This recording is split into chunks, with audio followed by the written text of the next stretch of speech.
아멘. 오늘은 간절히 말씀을 받고 날마다 성경을 상고라는 제목의 말씀으로 하나님께서 우리 공동체에게 은혜 베풀어 주시기를 원합니다. 이때 하면 해야지. 자, 한 주간도 평안히 잘 지내셨습니까? 대답이 크지 않은 것은 어떤 이유죠? 명절 어떻게 잘 보냈어요? 음식도 많이 먹고 명절날 풍경이 어땠어요? 제가 칼럼 때 잠깐 말씀드렸지만 저희 큰형님 댁이나 큰누님 댁이 다 청주에 있는데 그렇게 멀지 않은 곳인데 큰형님 댁은 이제 아이들이 이미 다녀가서 그냥 그냥 단촐했어요. 그래서 잠깐 담소 나누다가 큰누님 댁으로 갔더니 거기는 뭐 그냥 건장한 청년들이 막 6명이나 되더라고요. 그 중에 한 명만 미성년자래요. 그래서 어쨌든 너무 이렇게 다복하고 보기가 참 좋았어요. 제가 사실 요즘 그 도입부에서 1인 가정 혼자 사는 사람이 어떻게 고립되어 가고 그런 것들을 제가 이야기했었잖아요. 근데 저희 큰누님이 이제 80세가 다 돼가는데 혼자 계셔서 늘 마음이 쓰였는데 그 모습을 보고 또 더구나 그 큰누님의 둘째 딸인 유미라는 아이와 또 막내딸의 자녀가 함께 산다고 해서 참 마음의 짐을 덜어놓았습니다. 어쨌든 명절날 너무나 보기가 좋았는데 제가 명절날 큰 형님 댁이나 큰 누님 댁에 가서 복음을 강요하지는 않았습니다. 대신에 복음을 증거하지 않은 것은 아니에요. 그래서 제가 증거한 복음의 핵심은 뭐였냐면 오늘날 교회가 이렇게 구원, 예를 들어서 예수 천당 불신 지옥 이런 형태로 전도하는 것은 더 이상 듣는 사람들에게 어떤 효능감이 없어요. 아무도 믿어주지 않아요. 그래서 저는 그 반대로 이야기했어요. 이 동생처럼 이렇게 삶으로 비록 외형적인 삶은 고난이 많고 자발적인 가난을 실천하느라 풍요롭진 않아도 이렇게 착하게 살면서 예수님의 성품을 나를 보는 사람들에게 예수님이 살아계셨다면 이랬을 겁니다라고 이런 형태로 살아가는 사람들을 하나님께서 제사장으로 삼아서 이런 사람들을 보고 하나님이 계신 줄 알아라. 이런 사람들은 소망이 하나님 나라에 있다. 이 땅에서의 삶이 전부가 아니라 하나님 나라라는 더 큰 실체가 있다라는 것을 이 아주 소수의 이렇게 자발적으로 가난하고 고난스러운 삶을 실천하는 사람은 많지 않을 테니 이 동생 같은 이런 사람 보고 예수 믿으세요 이렇게 전하고 왔어요. 잘했어요 배성환? 근데 이렇게 뭐 말로 아무리 해봤자 내가 사는 모습을 보지 않으면 무슨 효과가 있겠어요. 근데 이제 형님이나 큰누님들은 제가 사는 모습을 보지 않아도 어릴 적 제 모습이나 또 들리는 이야기나 알고 계시니까 제 말에는 어느 정도 신뢰해 주시는 것 같았어요. 그래서 어쨌든 마음의 짐을 많이 덜고 돌아왔어요. 제가 이렇게 자발적인 가난을 실천하고 고난스러운 삶을 살게 되었던 이거 사실 뭐 오늘날 같은 이런 대한민국이 엄청난 기운을 얻어서 이제 점점 더 선진국 가운데서도 저 밑에 있다가 이제는 막 선진국을 주도하는 쪽으로 갈 수 있을 정도 이렇게 나날이 성장해 가고 나라가 강대국이 되어가는 현실에서 저처럼 이렇게 자발적인 가난을 실천하고 고난을 두려워하지 말라고 하면 누가 이런 말을 고지 듣겠습니까? 이런 사도행전에서 사도 바울과 같이 이런 고난을 겪는 사람을 어떻게 공감할 수 있겠습니까? 그러나 여러분, 저는 공감한답니다. 저는 공감하고 있답니다. 왜? 제 삶이 그러니까 공감이 안 될 수가 없어요. 묘하게도 사도 바울의 삶과 제 삶이 이렇게 겹쳐져서 너무나 잘 공감이 됩니다. 그러니 공감이 되는 제가 이 자리에 서서 여러분에게 하나님의 말씀을 대언하고 증언할 때 여러분 다른 건 몰라도 제 삶을 보고 믿으시기 바랍니다. 제 말을 보고 믿지 말고 먼저 제 삶을 보고 믿으시기 바랍니다. 자, 오늘 전해야 할 말씀이 많음으로 시작하도록 하겠습니다. 배성환 청년 첫 시작하는 말씀 읽어주시기 바랍니다. 그들이 암비볼리와 아볼로니아로 다녀가 데살로니가에 이르니 거기 유대인의 회당이 있는지라. 아멘. 네. 유대인의 회당이 있다고 하는 거 보니까 전에 있었던 그 빌립보보다는 이곳이 무언가 유대인들이 살기 좋고 또 어떤 종교의 자유가 넉넉하게 허락된 곳이었나 봐요. 빌립보에서는 회당은 없고 그냥 기도처 정도만 있었으니까요. 자, 지리적으로 어떻게 이동을 했는지 한번 지도를 잠깐 살펴보겠습니다. 동일한 지도인데 더 크게 보기 위해서 그쪽 부분만 좀 잘랐습니다. 자, 지도의 중앙 제상단에 보면 바울이 투옥댐이라고 했잖아요. 그 화살표를 따라온 빌립보라고 돼 있잖아요. 저 빌립보라는 곳에서 빨간 선을 따라가다 보면 좌측으로 이동을 하다 보면 빌립보는 약간 내륙으로 들어와 있죠. 근데 암비볼리는 해안이고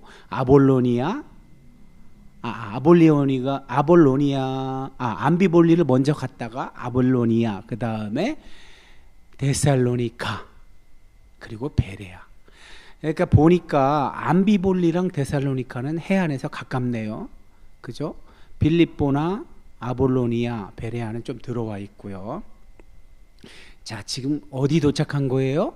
네, 데살로니카라는 해안에서 가까운 도시에 지금 도착한 겁니다. 저 당시 데살로니카가 이 마케도니아, 로마의 속주에 속하는 마케도니아에서 수도에 해당될 정도로 아주 발달하고 큰 도시였다고 합니다. 자, 제가 실로 지금으로부터 한 20여 년, 정확히는 한 18년 정도 됐겠네요. 2008년 학부 2학년 여름방학 때군요. 여름방학 때 저렇게 성지순례를 갔어요. 1학년 마치고 겨울방학 때는 구약 이스라엘 주변 5개국 총 6개국을 다녀왔고, 왜냐하면 성경지리를 그때 구약을 먼저 했기 때문에 먼저 성경지리를 공부하고 성경 통독도 하고 가면 너무 좋아요. 그런 다음에 그 다음에 2학년 여름방학 때는 이렇게 신약 통독과 성경지리를 공부한 다음에 간 거예요. 제가 지난번에 바울이 마케도니아 사람이 환상 중에 나타나서 건너오라 하고 그 환상을 보고 들어와라는 터키, 오늘날의 튀르키예 항구 도시에서 그리스로 갔다고 했잖아요. 그리스로 갔을 때 그 사모드락의 섬을 경유해서 딱 그리스 마케도니아 대륙에 딱 도착하면 먼저 여기 이른 네아폴리라는 도시를 만나는데, 오늘날의 지명은 까발라예요. 거기에 기념도시가 저렇게 세워져 있었는데, 이걸 좀 확대해 볼게요. 이게 이제 바울이 환상이 모자이크로 된 건데, 바울이 환상 속에서 저쪽 병사를 보잖아요. 보통은 저 사람을 알렉산더라고 하잖아요. 그죠? 알렉산더 대왕. 자, 저 환상을 보고 배를 타고 바울이 가슴에 이렇게 뭐를 품고 있죠. 저게 뭐 같아요, 배성환? 그렇죠. 성경책이죠. 말씀을 전하러 배에서 내리는 저걸 모자이크로 저렇게 해놨어요. 오늘날도 많은 관광객들이, 그러니까 성지 순례객들이 저기로 저렇게 지나간답니다. 들려서 은혜를 받고 간답니다. 자, 그 다음에 이제 두아디라에서 자주색 옷감을 판매했던, 그래서 자주색은 신분이 높은 사람들이 입는 옷이었잖아요. 그래서 돈이 많았다고 하잖아요. 저렇게 기념교회가 세워졌어요. 밖에서 보면 저런 모습이고 안에 들어가면 이런 모자이크들이 있어요. 저거 모자이크가 아니라 뭐라고 하죠? 이 스테인드 글라스? 뭐 하여튼 저런 것들이 이렇게 시설이 돼 있고, 밖에 보면 이렇게 세례터가 있어요. 저렇게. 네, 저기서 세례를, 그러니까 바울이 이제 아까 기도하는 사람들이 세례 받을 때 저렇게 저기서 받는 거예요. 이제 저기는 아직 회당은 형성이 안 돼 있었고, 저렇게 기도처 같은 데서 예배도 드리고 말씀도 받고 듣고 세례도 받고 했던 거예요. 자, 그 다음에 이제 지난주 말씀이었죠. 바울이 귀신 들린 여종을 치료해 주니까 그 주인들이 어떻게 했어요? 이 아고라 광장이라는 데를 끌고 와가지고 재판을 하죠. 저렇게 연설대가 있어요. 연설대, 저 화살표, 저기 서가지고 이 사람이 우리가 받아들이지도 못할 풍속을 전한다고 막 그렇게 선동을 해가지고 바울이 여기로 가는 거예요. 여기 지하 감옥. 제가 여기서 제 에피소드 잠깐 빨리 소개하고 갈게요. 여러분, 아까 시작하면서 제가 우리 가족들, 명절날 가족들에게 가서 제 말, 어차피 아버지가, 제가 첫 사역지였던 강래교회 생각나요? 박주연? 강래교회에서 아버지 돌아가실 때 분명히 아버지가 그랬잖아요. 누나하고 형한테 우리 식구들 다 남인의 교회 나가. 아버지가 유언으로 남겼는데도 큰 누님이나 형님 안 나오시잖아요. 제가 안 나오신다고 뭐라고 하는 게 아니라, 아니 아버지가 유언을 했어도 안 나오시면 어떡해요. 근데 제 모습을 보고 나오세요 하고 제가 전도를 그렇게 했다고 했잖아요. 제 모습이 비록 이렇게 가난하고 뭐 고난이 많지만 저는 이걸 기쁘게 감당하고 있답니다. 제가 이렇게 몸소 솔선수범해야지 내가 내 교회 공동체 안에 있는 성도들에게 본이 되고 그들에게 거짓말을 안 하는 게 되잖아요. 그래서 적어도 하나님은 이렇게 택한 사람들을 통해서 그 사람들만 구원하겠다는 뜻이 아니라 그 사람들의 삶의 모습을 보고 하나님이 계신 것을 인정하고 하나님 나라가 진짜 우리가 살고 있는 이 역사에 이미 들어와 계시다는 것을 우리의 삶을 보고 알으라고, 이런 방식으로 예수님이 전했던 복음을 전하라고 제가 우리 가족들한테 얘기했다고 했잖아요. 그랬는데 약 20여 년 전에 성지순례 갔을 때 이 빌립보 감옥에서 제가 어떤 기도를 드렸었냐면, 하나님, 제가 비록 성지순례를 통해서 이곳에 왔는데 그저 호기심 어린 눈으로 눈요기만 하고 여기가 바울이 갇혔던 곳이구나 하고 머릿속으로 인식만 하고 후다닥 지나가서 나중에 돌아가서 학교에 가서 발표할 때 여기가 빌립보 감옥터였습니다, 우리가 이렇게 진행했습니다, 이런 태도로 접근하는 것이 아니라, 적어도 사도 바울이 이 안에 갇혔을 때 어떻게 그렇게 움직이지도 못할 정도로 착고에 차여가지고 고통스럽게 있을 때 기도하며 찬송할 수 있었나요? 하나님, 저는 바울이 어떻게 그렇게 할 수 있었는지 궁금해요.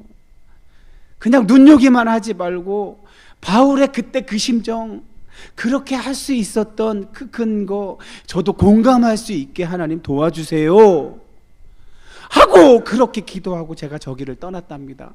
그러고 나서 이쪽 빌립보 교회터, 이거는 그 당시 바울 당시 교회터가 아니에요. 한참 지나서 기독교가 승인되고 기독교가 로마 제국의 종교가 되었을 때 거창하게 진 교회들의 터예요. 바울 당시에는 저렇게 큰 교회가 아니었단 말이에요. 근데 저렇게 교회터 다음에 이제 저기가 유적지이기도 하고 관광지이기도 하니까 매점이 하나 있었어요. 제가 매점에서 이제 그때 우리 순례 갔던 전체 인원들이 날이 굉장히 더웠어요. 한여름이라. 그래서 음료수를 사주셨어요. 전체 인원에게. 제가 환타인가 하여튼 그리스산 환타가 아주 시원하게 냉장이 잘 된 환타를 받아서, 그 전까지는 생수병을 하나씩 이렇게 갖고 다니면서 물을 마시면 생수가 이미 시원할 때 가지고 나왔어도 이미 더워져서 이렇게 미지근한 물을 먹었었는데 이 환타는 너무나 시원해서 제가 그만 그 환타를 벌컥벌컥 너무나 빨리 단숨에 마셔버렸어요. 그리고 저 사진에 나오는 비아 에그나티아, 2000년 전에 사도 바울은 저 도로를 통해서 약 150에서 160km를 걸어서 데살로니가까지 갔을 텐데 우리는 저 길이 아니라 다른 요즘 잘 닦여진 도로를 통해서 차를 타고 갔어요. 자, 그랬는데 여러분, 하나님은 제 기도에 응답했을까요? 안 했을까요? 배성환. 아니, 그런 기도에는 어떻게 그렇게 속히 응답을 하시는지. 저 이후에 무려 20여 년 가까이 제 삶 전체가 고난으로 점철된 삶이었지만 제가 빠르게 기도 응답했다는 말씀을 왜 드리는 거냐 하면 좀 전에 보여드린 비아 에그나티아 옆으로 새롭게 난 잘 닦여진 길을 따라서 아마 성지 순례객 중에 우리가 점심때 데살로니가 가기 전에 중간쯤에 점심 돼서 그 당시 해안가에 해수욕장도 있고 유원지에서 식당을 예약해 놨었는데 거기서 밥 먹는데 사진이 제가 찾아보면 있을 텐데 이 발표할 때 도움은 안 돼서 여기서는 없었어요. 그래서 제가 요 비아 에그나티아 사진만 여러분에게 보여드리는데, 자, 그 유원지에 갈 동안 제가 차를 탔잖아요. 그런데 차 안에서 자꾸만 제가 토하는 거예요. 그래서 내가 멀미를 하나? 그래서 봉지를 얻어갖고 계속 기사 아저씨 뒤에서, 기사 아저씨도 괴로웠을 거예요. 계속 토하면서 갔어요. 가가지고 결국은 암비볼리를 지나서 암비볼리와, 아까 암비볼리는 해안가였잖아요. 암비볼리에서 아볼로니아로 가는 그 해안가 어느 해수욕장에서 저희가 밥을 먹었거든요. 거기서 차가 서자마자 저는 급히 뛰어서 막 토하면서 화장실로 갔어요. 그 화장실에서 토하기 시작하는데 정말이지 온 제 몸에 남아있던 모든 물을 다 토하기만 한 것이 아니라 설사까지 했어요. 그래서 정말 그런 경험은 처음이었어요.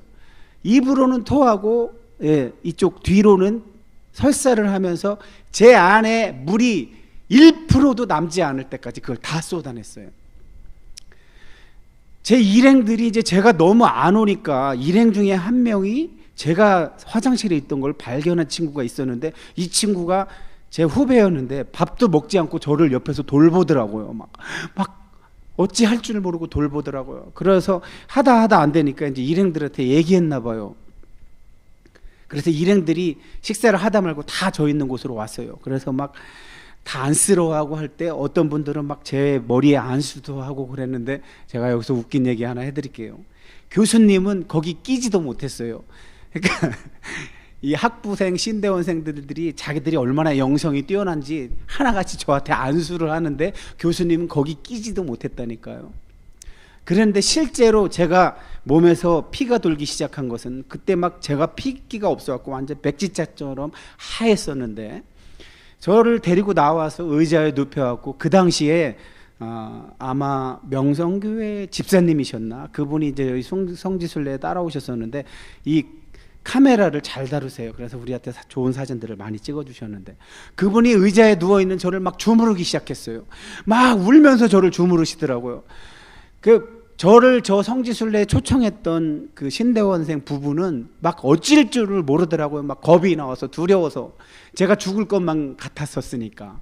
근데 이 집사님이 울면서 저를 막 주무르기 시작하자 제가 핏기는 생겼었어요. 그때 이제 나머지 신대원생 3학년 중에 한 분이 저 유원지에 놀랍게도 개업한 의사가 있었어요. 당시 그러니까 저희가 성지순례 갔을 때 그리스에는 병원이, 이게 병원이라고 말할 수 있나 싶을 정도로 작은 소규모의 병원이었는데, 저 보건소인지 알았는데 병원이었더라고요. 그래서 신대원생 전도사님이 저를 들쳐업고 그 병원까지 뛰었어요. 그래서 병원에서 저를 치료하고, 이제 교수님이 판단을 여기서 너무 지체하면 데살로니카에서 열차를 예약해 놨는데 데살로니카에서 오늘날의 아테네까지 열차로 고속 열차로 가기로 급행 열차로 가기로 되어 있었는데 그걸 놓치면 안 되니까 일행들을 모두를 보내놓고 교수님과 저만 남았어요. 그래서 그 의사가 저를 치료해 주는데 의사가 뭐라고 했냐면 당신 죽을 뻔했어. 왜냐하면 당신 몸에 지금 수분이 다 빠져나갔어. 그러는 거예요.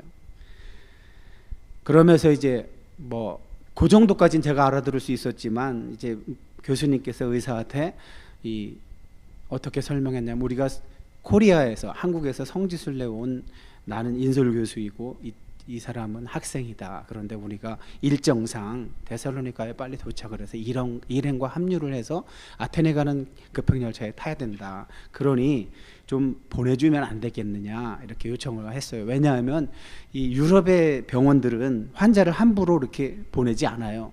왜냐하면 환자가 가서 잘못되면 자기 책임이거든요.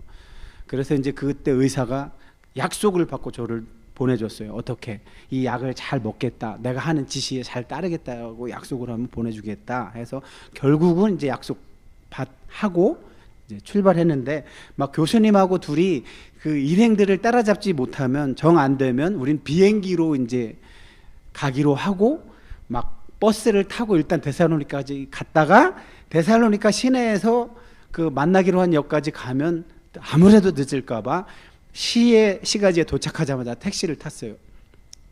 그리고 나서 다행히 열차역으로 막 뛰어가는데 역에 있던 역무원이 이제 슬로우리 천천히 그러더라고요. 왜냐하면 지금 열차에 당신네 일행들이 있고 아직 열차는 떠나지 않았으니까 뛰지 않아도 돼 그러더라고요. 그래서 얼른 합류해서 이제 순례 일정에는 지장이 없었는데 제가 드리고 싶은 말씀은 하나님께서 어떻게 이렇게 급하게 제 기도를 들어주셨을까?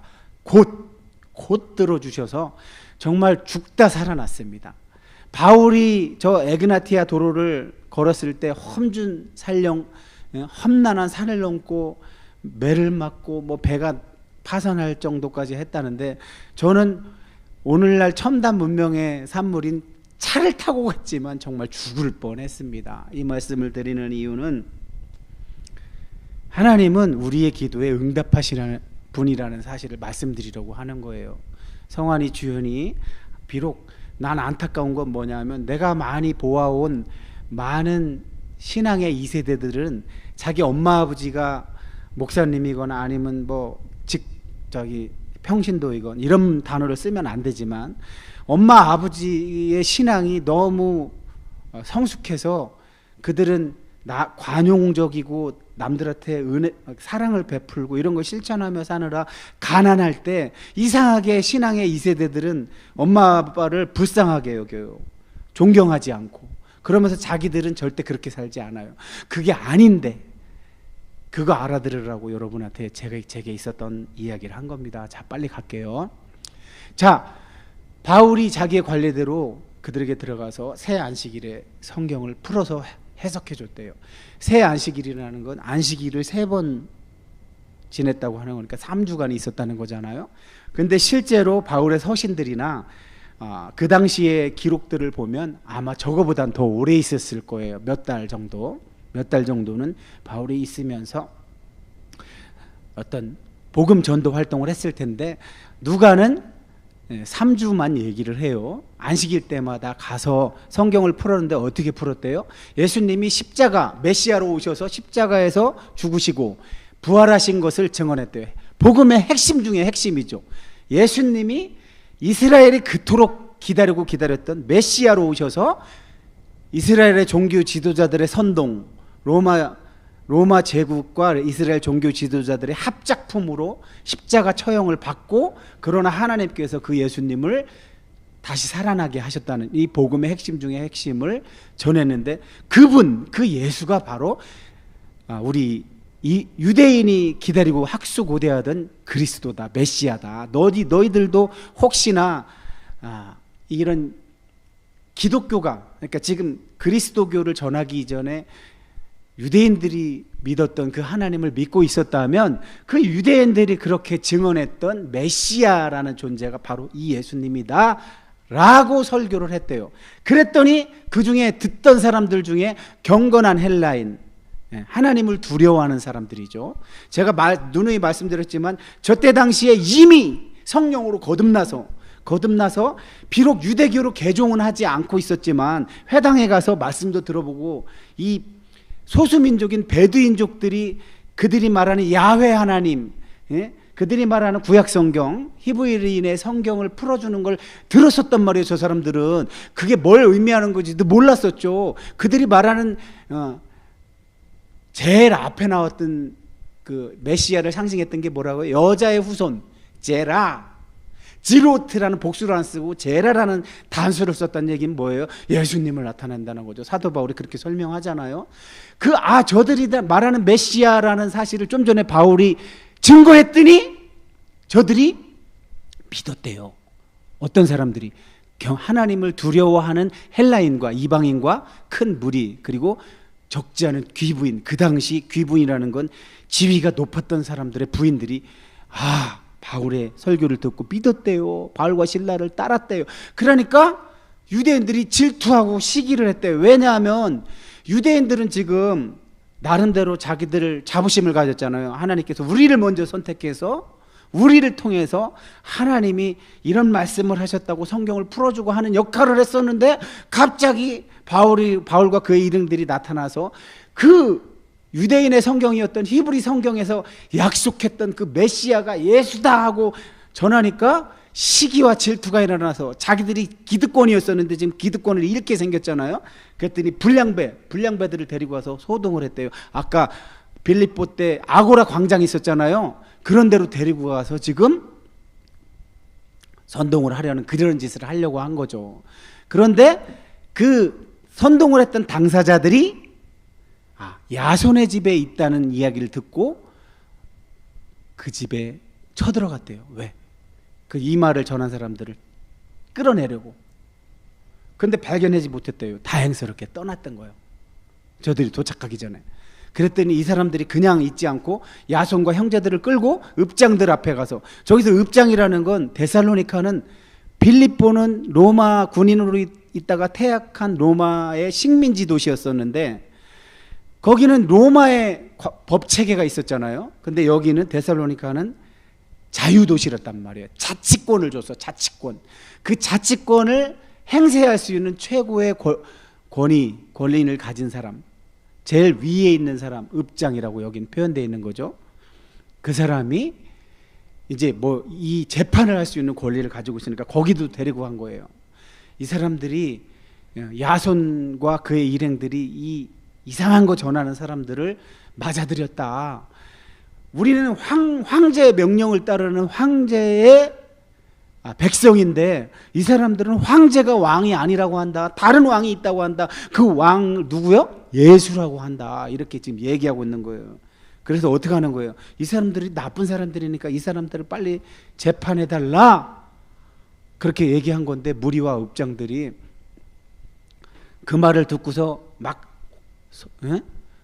혼란스러웠겠지. 이걸 어떻게 해야 되지? 생각도 해야 되고 뭘로 저렇게 도시의 어떤 체계를 어지럽혔으니까 거기에 대한 벌을 내려야 되겠지 하고 생각하고 있을 때 저 때나 지금이나 돈이라는 거는 참 엄청난 권력을 가졌었죠. 그죠? 돈 받고 풀어줬대요. 세상에. 저 때도 저런 게 있었나 봐요. 돈 받고 풀어주는 거. 그 대신에 조건이 뭐 있었냐면 저 때는 다시는 이런 짓을 하지 말라고 맹세를 받고 돈 받고 풀어줬다고 합니다.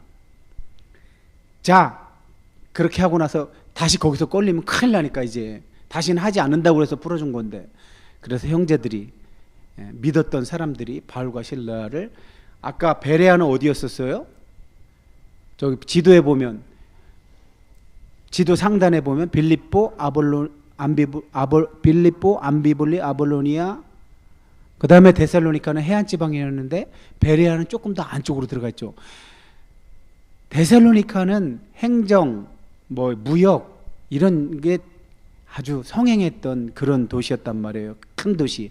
근데 베레아는 내륙에 더 들어가 가지고 약간 교육 도시, 많이 학문이 발전한 곳이었단 말이에요. 예를 들자면 데살로니카는 대전이라면 베레아는 청주지, 청주. 청주는 교육도시로 유명하잖아요. 자, 그 베레아에 있는 사람들이 데살로니카에 있는 사람보다 더 너그러웠대요. 너그러웠다는 말, 저거는 관대했다는 거죠. 사람들이. 자, 간절한 마음으로 말씀을 받고, 과연 사도 바울과 그의 일행들이 전하는 저 말씀이 저 말이 맞는지 그들은 어떻게 했대요? 역시 교육도시라서 그냥 듣고 믿은 게 아니라 일단 말씀이 들어왔어요. 말씀을 아멘으로 받았어요. 이 저들이 저렇게 했다는 얘기는 저들도 성령으로 거듭났다는 얘기예요. 성령으로 거듭났으니 그게 아멘이 되지, 안 거듭났는데 무슨 수로 아멘이 되겠어요. 그랬는데 성령으로 거듭난 자도 어떤 현상이 따라온대요? 성령으로 거듭난 자는 이 말씀이 궁금해서 자꾸만 말씀이 저 사람들이 한 말이 진짜인지 아닌지 그걸 알 수 있는 방법은 성경밖에 없잖아요. 왜냐하면 저들이 성경을 근거로 다 저런 말을 한 거니까 자기들도 성경을 찾아봤대요. 어떻게? 날마다. 저기서 말하는 상고는 뭐예요? 상고. 깊이 연구했대요. 깊이. 그냥 연구한 게 아니라 날마다 성경을 깊이 연구했대요. 배성환, 박주현 한 번이라도 저렇게 해본 적 있어? 목사님이 아까 기도 잘못해갖고 고난으로 점철된 인생을 사는 동안 목사님 뭐 했는지 알아? 저거 한 거야. 저거. 하나님이 강권적인 은혜로 2006년 2월 27일 정오에 성령으로 충만하게 해주시는 경험을 한 뒤에 내가 얼마나 죄인 중에 개수였는지 남들과 다르게 성령 충만하게 하시더라니까.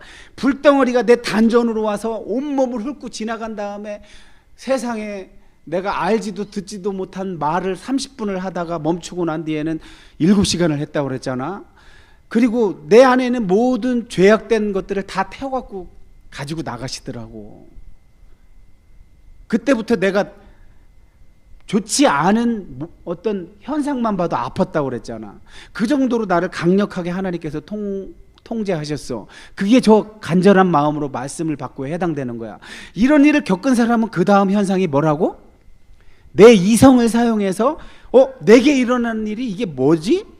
이게 뭘 말하는 거지? 내게 이런 일이 일어난 것이 뭘 뜻하는 거지? 나보고 뭘 하라는 거지? 이런 궁금증이 생긴다는 거야. 그러면 목사님은 어떻게 해야 돼? 목사님과 같은 일을 경험했던 또 다른 선배 목사나 선배 그리스도인, 기독교인에게 물어봐야 되는데 찾아봐도 그런 사람이 잘 없어. 왜? 하도 독특해가지고. 그러니 어떻게, 배성환 목사님이 할 수 있는 방법은 뭐야? 성경을 뒤져보는 수밖에 없어. 이런 일이 있는 사람이 누가 또 있나. 그래서 목사님은 그걸 20년 동안 한 거야. 성경 뒤져보기를. 그래서 지금은 성경을 뒤져보고 내게 일어나는 모든 경험, 체험들을 해석하게 된 거야. 이런 수준까지 오게 된 거지. 그렇다고 해서 제가 100% 맞게 해석한다는 걸 이야기하는 건 아니에요. 진실에 가깝게 해석할 능력을 하나님이 갖추게 했다는 말을 하는 거예요. 그걸 누가 했다는 거예요? 베레아 사람들이 했다는 거예요. 근데 그 중에 믿는 사람이 많고 헬라의 귀부인과 남자가 적지 않았대요. 이러니까 누가 또 자극을 받아? 유대인들이 한 50km는 떨어져 있을 텐데 그 멀리 떨어져 있는데도 불구하고 소문이 나니까 거기까지 왔대요. 저것들이 또 저 하나님 말씀을 전하는구나. 저들이 말하는 복음을 전하는구나. 하나님 나라 복음을 전하는구나. 가서 베레아까지 와서 소동을 벌였대요. 그래서 할 수 없이 형제들이 바울을 바다까지, 여긴 내륙 지방이었으니까 바다까지 배웅해서 아덴으로 가게 한 거예요. 실라나 디모데는 누가에 의해만 아직 거기 있었대요. 그래서 바울을 이렇게 인도해 준 사람들이 그냥 거기 배만 태워주고 자기들은 돌아간 게 아니라 아테네까지 같이 갔대요. 자, 아테네는 어디예요? 저 베레아라고 돼 있는 데서 화살표를 보면 바다로 왔죠? 바다에서 배를 타고 쭉 가서 쭉 밑으로 와 보면 아테네라고 저기 있잖아요. 지도 중앙 정도에 화살표 따라가 가보면.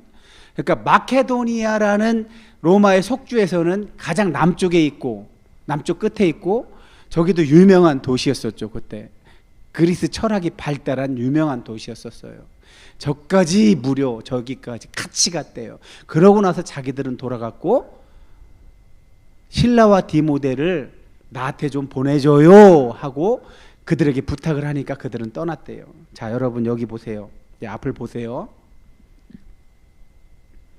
배송환, 오늘 목사님이 과거 20여 년 전에 경험했던 하나님 경험, 하나님이 체험해 주신 거, 그리고 또 바울과 그의 일행들이 지금 왜 빌립보에서는 감옥에 갇히기까지 했지. 그래서 아니 빌립보 이전에 이 유럽으로 오기 전에는 바울이 얼마나 똑똑한 사람이야. 많이 배우고 성경을 자유자재로 해석할 실력을 가진 사람인데 자기가 해석한 내용, 바울이 저때 이미 거의 지금 목사님처럼 하나님께서 목사님을 성령 충만하게 하시는 경험을 하고 난 다음에 바울이 다메섹 도상에서 부활하신 예수님 만나고 20여 년이나 흘렀음에도 불구하고 바울이 자기 마음대로 못하잖아. 아직도 자기 생각대로 자기가 옳다고 생각하는 대로 하려고 하면 성령이 막는다잖아. 이렇게 이래 저렇게 해. 그래서 바울이 빌립보에서 오죽하면은 감옥에 갇혔을 때도 저렇게 말씀을 전한 게 아니라 기도하고 찬송했다잖아. 왜? 성령께서 어떻게 막으실지 모르니까. 바울은 지금 강력하게 사로잡혀 있을 때니까. 이런 증상이 나와야 돼요. 그런데 오늘날 이런 증상 보이는 사람을 보나요? 왜 못 보나요? 그런 증상을 그러면 안 나오면 소망해야지. 목사님이 바울이 갇혔던 감옥터 앞에서 눈욕이나 하고 관광객처럼 여기를 왔다 갔다 하는 게 아니라 바울이 저때 어떤 마음이었는지, 정말 어떤 심정으로 감옥에 갇혔었는지, 어떻게 기도하고 찬송할 수 있었는지 공감할 수 있게 해달라고 기도하니까 하나님이 바로 경험하게 해주잖아요. 배성환, 박주연. 이런 거룩한 소망을 담아서 기도하면 하나님 곧바로 응답하신다니까. 자, 공교롭게도 바울이 저 당시가 부활하신 예수님, 다메섹으로 가는 광야에서 부활하신 예수님을 만난 지 20여 년 되는 그때쯤인데, 목사님도 지금 20여 년이 흘렀는데 아직도 하나님 뜻을 모르겠어. 내 생각대로 내가 가진 실력, 성경 원문을 보고 해석하는 실력, 여러 가지를 동원해서 뭘 하려고 하다가도 가만, 이게 맞나? 이게 하나님이 시킨 거 맞나? 다시 한번 생각해 보게 되고. 그러니까 오늘 여러분이 중요하게 반드시 여러분이 알아야 되는 것은 두 가지가 다 필요하다는 거예요. 성령께서 강권적으로 내가 하려고 하는 것을 막으신다든지 어떤 다른 방법으로 안내하시려고 하는 경험을 여러분이 해야 되고, 또 하나 그런 경험을 했다면 뭘 또 해야 돼요? 성령께서 왜 이렇게 인도하시는지 로봇처럼 성령에 이렇게 끌려가는 게 아니라 내가 가진 생각, 내가 가진 이성, 내가 그동안 알고 있었던 성경 지식도 사용해야 된다는 거예요. 베레아 교회 성도들처럼.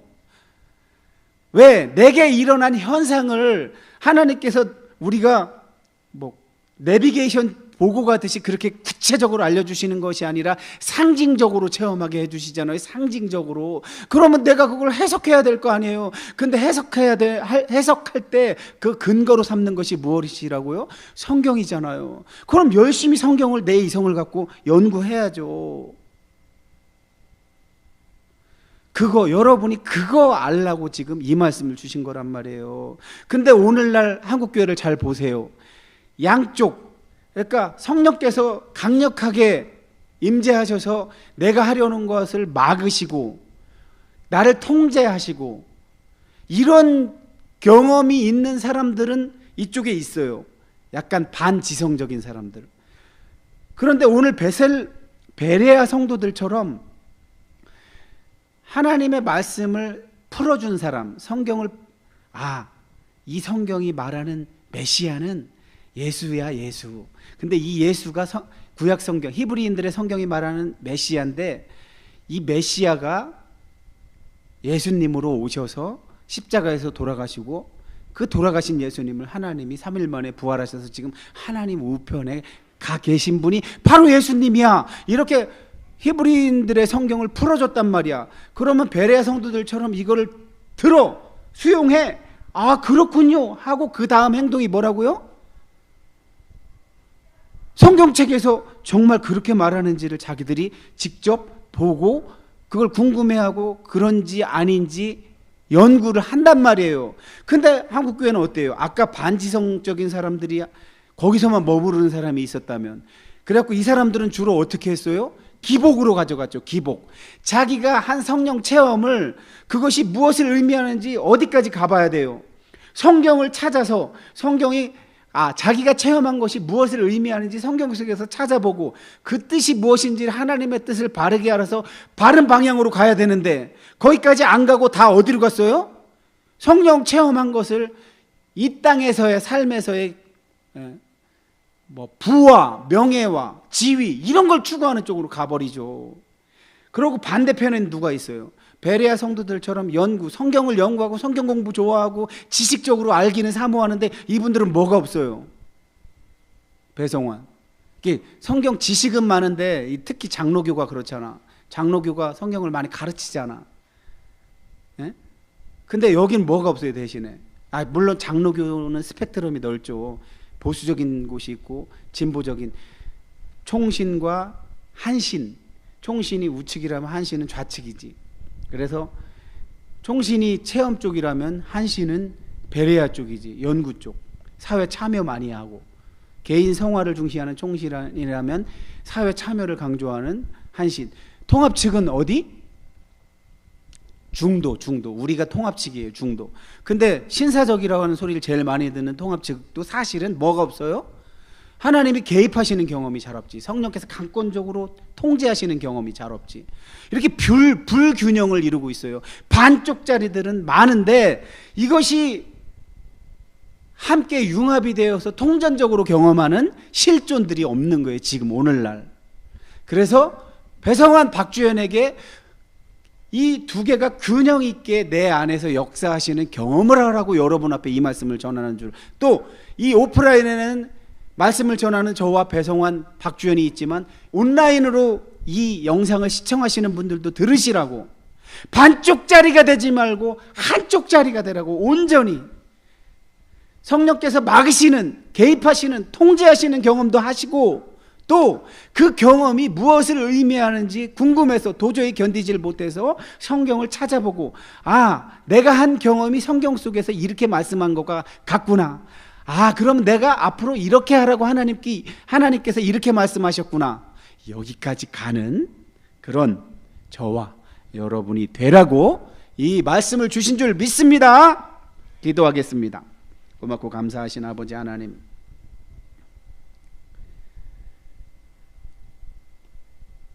사도 바울이 몸소 보여준 것처럼 그 자신도 무려 부활하신 예수님을 만난 지 20여 년이나 지나도록 성경을 해석해내고, 또 수많은 성령 체험과 같은 경험들을 했음에도 불구하고 그 많은 세월이 지났어도 여전히 성령께 통제를 당하고 바울의 이성을 막으시는 성령님을 경험하고, 그렇다고 해서 복음 전하는 사역을 그만두는 것이 아니라 아직도 여전히 자신의 이성을 사용해서 성경을 풀어주는, 성경을 풀어서 핵심 내용을 전하는, 예수님이야말로 그 옛날 유대인들에게 전해졌던 그 성경이 말하는 메시아이시다, 그분이 바로 너희가 알고 있는 메시아이시다, 이렇게 해석하는 능력은 그의 이성을 사용해서 한 것이었습니다. 이렇게 성령께서 개입하시는, 간섭하시는, 통제하시는 강력한 경험과 또 성경을 해석해낼 수 있는 하나님이 주신 선물 이성을 고르게 균형 있게 사용해서 하나님 나라 복음을 맛보고 누리고 전하라고 오늘 이 말씀을 주신 줄 믿습니다. 우리도 저 바울처럼 균형 있는 하나님 나라 복음 맛보고 누리고 전하는 자로 사용하여 주옵소서. 예수님의 이름으로 기도합니다.